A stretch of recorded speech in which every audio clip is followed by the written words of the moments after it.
नमस्कार दोस्तों, स्वागत है आपका हमारे YouTube चैनल पर। आज हम कक्षा 11 का फर्स्ट चैप्टर जीव विज्ञान परिचय का पार्ट 3 पढ़ेंगे। तो अब जान लेते हैं जीव विज्ञान के बारे में। जीव विज्ञान जो है, इसका मतलब समझते हैं। जीव विज्ञान को हम समझ सकते हैं जीवों का विज्ञान, मतलब इसमें जीवन का अध्ययन किया जाता है। तो ये जो है वो जीव विज्ञान की नॉर्मली डेफिनेशन हो गई। लेकिन जब आपके प्रश्न में आएगा तो आपको उत्तर में ये नहीं लिखना है। उत्तर में लिखना है, प्रश्न आएगा जीव विज्ञान किसे कहते हैं। विज्ञान की वह शाखा जिसमें जीवों के उद्भव, विकास, संगठन, बाह्य एवं आंतरिक संरचना का अध्ययन किया जाता है। उस विज्ञान की शाखा को जीव विज्ञान कहते हैं। तो ये तो हो गया जीव विज्ञान के बारे में। अब इसके इतिहास के बारे में जान लेते हैं। जीव विज्ञान का इतिहास। जीव विज्ञान का इतिहास वैसे तो बहुत प्राचीन है, लेकिन जो आधुनिक जीव विज्ञान का आरंभ हिप्पोक्रेटस काल से हुआ। हिप्पोक्रेटस एक बहुत बड़े जीव विज्ञानी विद्वान थे। हिप्पोक्रेटस, ये जो काल हिप्पोक्रेटस काल, ये 460 ईसा पूर्व से 370 ईसा पूर्व तक था। मतलब 460 ईसा पूर्व से 370 ईसा पूर्व के काल को हिप्पोक्रेटस काल भी कहा जाता है। अब जान लेते हैं जीव विज्ञान शब्द के बारे में। ये तो हो गया इसके शुरुआत। अब जीव विज्ञान शब्द के बारे में जान लेते हैं। जीव विज्ञान को अंग्रेजी में बायोलॉजी कहते हैं। बायोलॉजी जो शब्द होता है वो बायोज प्लस लोगोस से बना होता है, जिसका मतलब होता है जीवन का अध्ययन। तो ये घूम फिर कर वही बात आ गई, जीवन का अध्ययन, जीव विज्ञान। अब जीव विज्ञान शब्द का प्रयोग किसने किया था? सबसे पहले प्रयोग जान लेते हैं हम। प्रयोग किसने किए थे? पहला है 1736 में कार्ल लिनियस ने अपनी पुस्तक में इसका वर्णन किया था। इस जो जीव विज्ञान है उसका शब्द का प्रयोग किया था। कार्ल लिनियस ने अपनी पुस्तक में किया था। उनकी पुस्तक का नाम क्या था ये याद रखना है आपको, बिब्लियोथिका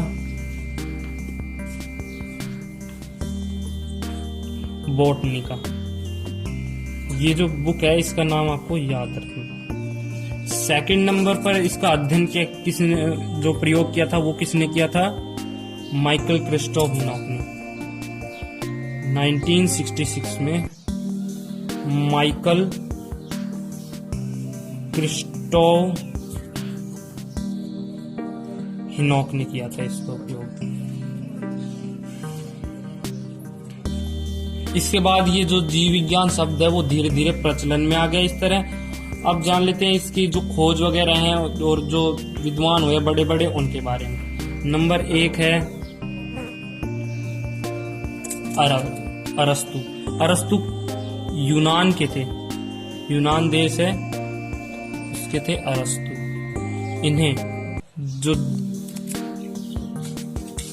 इन्हें जीव विज्ञान का जनक कहते हैं। तो ये तो आपको याद रखना ही है क्योंकि हम पढ़ रहे हैं बायोलॉजी। तो ये तो याद रखना ही पड़ेगा कि बायोलॉजी के जनक कौन है? अरस्तु हैं। और साथ ही इन्होंने 500 जंतु जातियों के बारे में अध्ययन किया था, इसलिए इन्हें जंतु विज्ञान का जनक भी कहते हैं।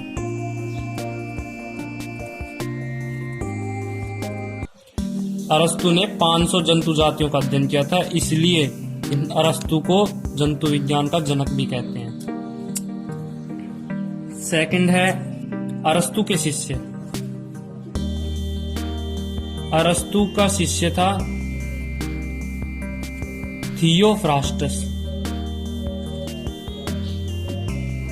इसने 500 वनस्पति जातियों का अध्ययन किया, वनस्पति जातियों का अध्ययन किया, इसलिए इन्हें है वो वनस्पति विज्ञान का जनक कहते हैं।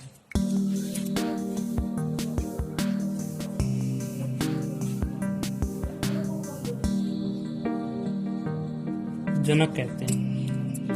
तो ये याद रखना है आपको, थियोफ्रास्टस ने 500 वनस्पति जातियों का अध्ययन किया, इसलिए थियोफ्रास्टस को वनस्पति विज्ञान का जनक कहते हैं। और अरस्तु ने 500 जंतु जातियों का अध्ययन किया, इसलिए इसे जंतु विज्ञान का जनक कहते हैं और इसे जीव विज्ञान का जनक भी कहते हैं। नेक्स्ट है इसकी आप जीव विज्ञान में जो खोजें हुई थी उनके बारे में जानते हैं। जो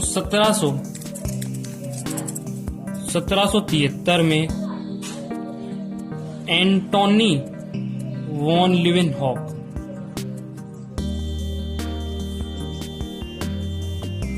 ने माइक्रोस्कोप की खोज की।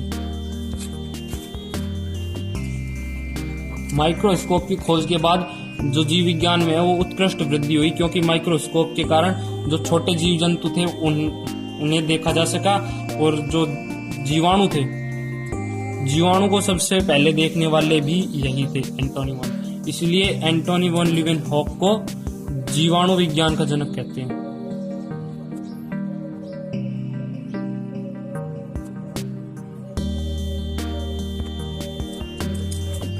नेक्स्ट है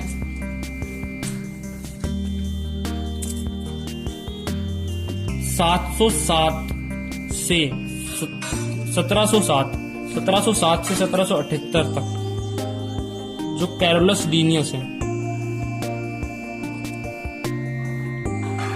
इन्होंने जीवों का वर्गीकरण किया।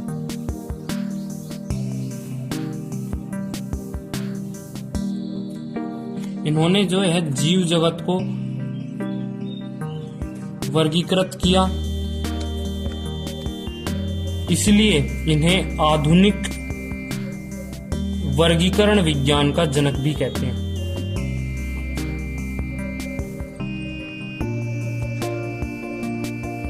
इन्होंने है जो अपनी पुस्तकें रची उसमें जीवों का वर्गीकरण किया। इनकी पुस्तकें कौन कौन सी थी ये जानिए। पुस्तक एक तो थी जेनेरा प्लांटेरम,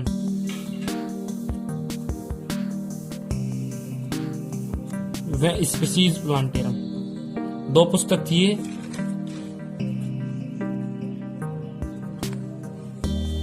इन्होंने जो है वो द्विनाम पद्धति भी प्रतिपादित की थी जीवों के वर्गीकरण के लिए। मतलब जीव का जो नाम होता है उसे निर्धारित करने के लिए इन्होंने द्विनाम पद्धति इन्होंने जो है वो द्विपद नाम पद्धति भी प्रतिपादित की।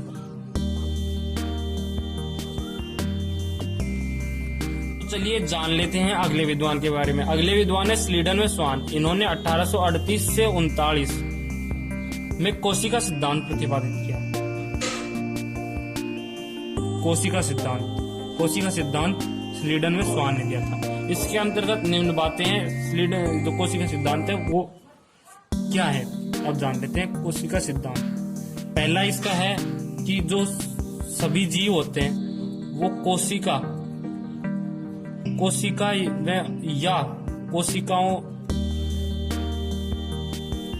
या कोशिकाओं से मिलकर बने होते हैं।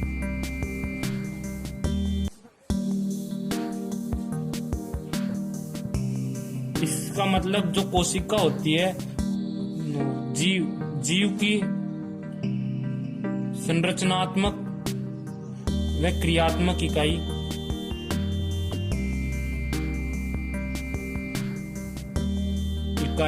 कोशिका होती है। जो पहला सिद्धांत था वो ये था। सेकंड है जो जीव शरीर है। जीव के शरीर की प्रत्येक कोशिका में उस जीव से संबंधित सभी आनुवांशिक गुण निहित रहते हैं। जैसे जीव शरीर है उसकी कोई भी एक कोशिका ले ली, उसमें वो सभी आनुवांशिक गुण निहित होंगे। मतलब इस जीव की प्रत्येक हर कोशिका में उस जीव के आनुवंशिक गुण निहित होते हैं। सेकंड बात ये थी। थर्ड था जो पुरानी कोशिकाएं हैं उनसे नई कोशिकाओं की उत्पत्ति होती है।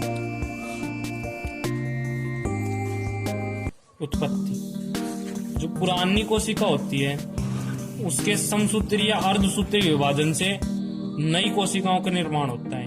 ये इसका तीसरा सिद्धांत था। अब बात कर लेते हैं, ये हो गई कोशिका सिद्धांत 3। अगला है लैमार्क। लैमार्क ने है वो वंशानुगति का सिद्धांत दिया था।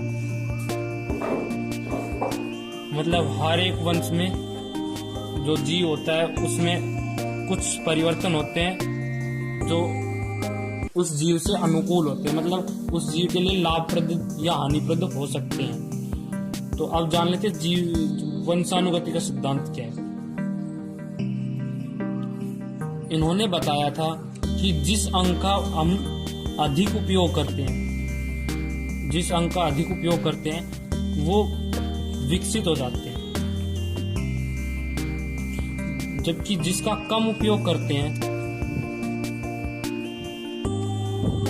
वो धीरे धीरे लुप्त हो जाते हैं। इन्होंने इसके उदाहरण भी दिए थे। इन्होंने उदाहरण दिए थे विकसित होने का, जैसे जिस अंग का जिराफ।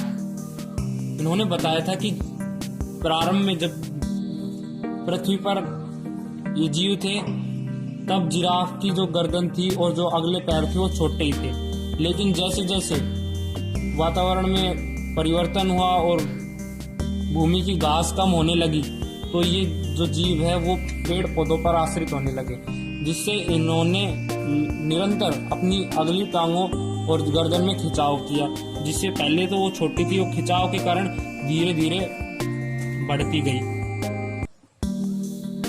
और लुप्त होने का इन्होंने दिया सर्प, उदाहरण दिया लुप्त होने का। सर्प, इन्होंने बताया कि जो सर्प है उनके पहले टांग होती थी, पैर होते थे। सर्प ने है वो अपने पैरों का इस्तेमाल करना बंद कर दिया, जिससे वो धीरे धीरे लुप्त हो गई। ये है वंशानुगति का सिद्धांत, ये लैमार्क ने प्रतिपादित किया था। नेक्स्ट है चार्ल्स डार्विन।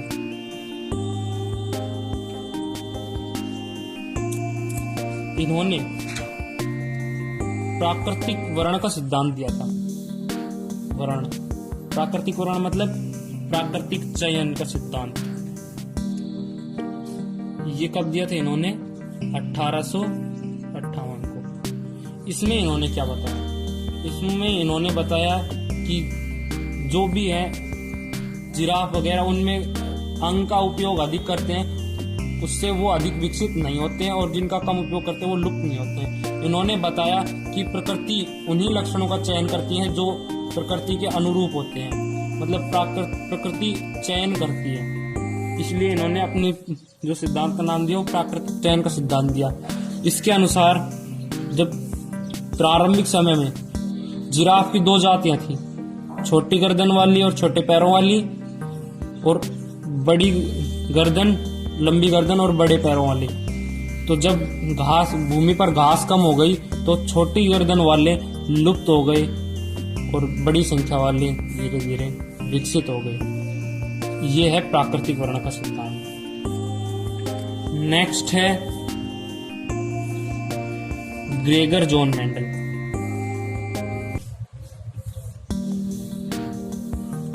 इन्हें आनुवांशिकता का जनक कहा जाता है।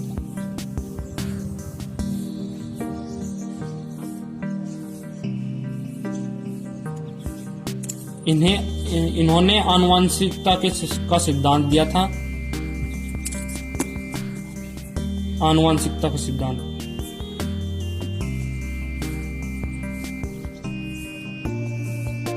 कब दिया था? 1865 में इन्होंने आनुवांशिकता का सिद्धांत दिया था, इसलिए इन्हें आनुवांशिकता का जनक भी कहते हैं। नेक्स्ट है रॉबर्ट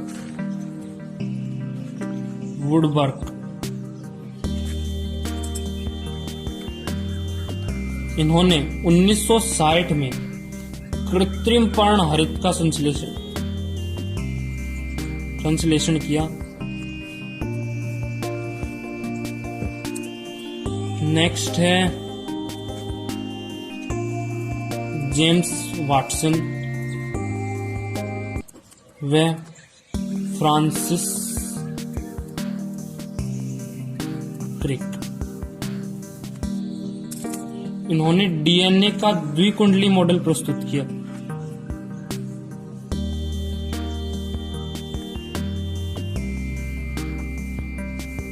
इन्होंने सबसे पहले बताया कि जो आनुवांशिक पदार्थ डीएनए होता है वो कुंडलन बना के रहता है, उसमें दो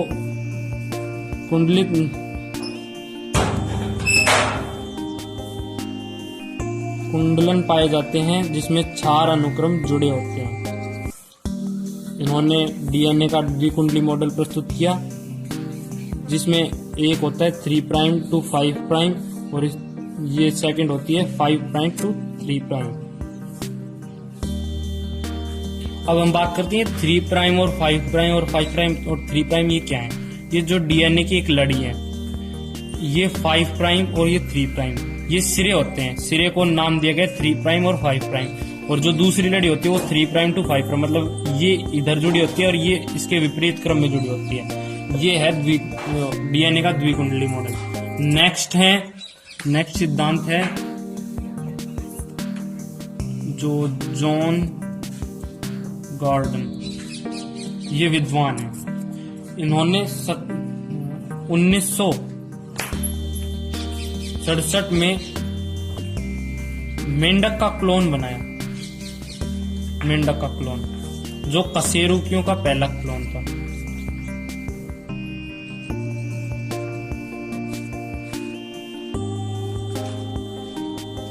कशेरुकियों का पहला क्लोन था। इन्होंने जो ये मेंढक का क्लोन बनाने की क्रिया है वो क्रिया कौन सी थी?